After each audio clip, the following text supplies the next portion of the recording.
एक बार किसी प्राचीन देश में 3 भिक्षुक रहते थे। उनके नाम आज भी किसी को पता नहीं है। वो इसलिए क्योंकि उन्होंने अपने नाम किसी को बताए ही नहीं। अगर लोग उनसे उनका नाम भी पूछते तो वो बस हंस देते थे और इसी वजह से 3 हंसमुख भिक्षु के नाम से उनकी पहचान बन गई। वो पूरे देश में 3 हंसमुख भिक्षु के नाम से मशहूर हो गए थे। वे हमेशा एक साथ यात्रा करते थे और हंसी के अलावा कुछ नहीं करते थे। वे किसी एक गांव या कस्बे में जाते और उसके किसी एक मेन चौक के बीच खड़े होकर हंसने लगते। वो तब तक हंसते जब तक कि उस रास्ते से जाने वाले और उस जगह पर रहने वाले सभी ना हंसने लगे और धीरे धीरे परंतु यकीनन वहां के सभी लोग हंसने लगते। उसके बाद वे तीनों भिक्षु वहां से दूसरी जगह चले जाते। उनकी हंसी ही केवल उनकी प्रार्थना थी और उनकी शिक्षा भी, क्योंकि उन्होंने कभी इसके अलावा किसी को कुछ बताया ही नहीं। वे अपनी हंसी से ही हर जगह खुशी का माहौल बना देते थे। पूरे देश में लोग उनकी बहुत इज्जत और उन्हें बहुत प्यार करते थे।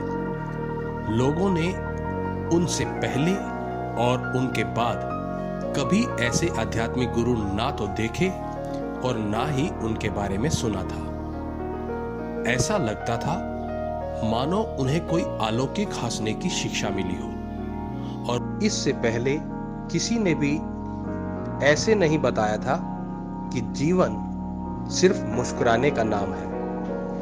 और वो किसी के ऊपर नहीं हंसते थे, वो बस हंसते ही थे। वो कई साल पूरे देश में एक जगह से दूसरी जगह जाकर अपनी हंसी से सबके साथ खुशियां बांटते रहे। फिर एक दिन एक गांव में उनमें से एक की मृत्यु हो गई। जैसे ही लोगों को पता चला, सब के सब सकते में आ गए और दूर दूर से लोग अपना काम धाम छोड़कर उस जगह, उस गांव में उनके अंतिम दर्शन के लिए इकट्ठे होने लगे। साथ ही लोग बाकी 2 भिक्षुओं की प्रतिक्रिया भी जानना चाहते थे। उन्हें लग रहा था कि दोनों भिक्षु अपने तीसरे भिक्षु दोस्त की मृत्यु पर शोक में डूबे होंगे और इसी वजह से पूरा गांव भी उन्हें देखने के लिए उमड़ पड़ा था। लोगों ने वहां देखा कि एक भिक्षु का मृत शरीर दोनों भिक्षु दोस्तों के सामने रखा था और वो दोनों दोस्त जोर जोर से हंस रहे थे। वो लगातार हंसे ही जा रहे थे, रुकने का नाम ही नहीं ले रहे थे। लोगों को ये सब देखकर विश्वास नहीं हो रहा था और लोगों ने उनसे पूछा कि वे अपने मृत दोस्त के लिए शोक क्यों नहीं मना रहे हैं। और पहली बार भिक्षु बोले कि कल जब हम तुम्हारे गांव आ रहे थे तो रास्ते में ही इसने शर्त लगाई कि चलो देखते हैं कि हम में से कौन यह दुनिया पहले छोड़कर जाएगा और बाकी 2 पीछे रह जाएंगे। और ये शर्त वो जीत गया है। इसने अपनी वसीयत भी बना ली थी। उन्होंने अपनी वसीयत में लिखा, मेरे मृत शरीर को पानी से साफ करने की जरूरत नहीं है, क्योंकि मैं कभी भी गंदा हुआ ही नहीं। इस संसार की कोई भी गंदगी मुझे छू नहीं पाई और मेरे कपड़े भी बदलने की जरूरत नहीं है, क्योंकि मैंने अपनी हंसी से इस दुनिया की किसी भी गंदगी को मुझ तक पहुंचने नहीं दिया है। ना कोई लोभ, मोह, ना कोई सांसारिक इच्छा या लालसा, ना ही किसी से ईर्ष्या, ना ही किसी के प्रति क्रोध। ये सब सांसारिक बुराइयों से अपने मन को मैला नहीं होने दिया है।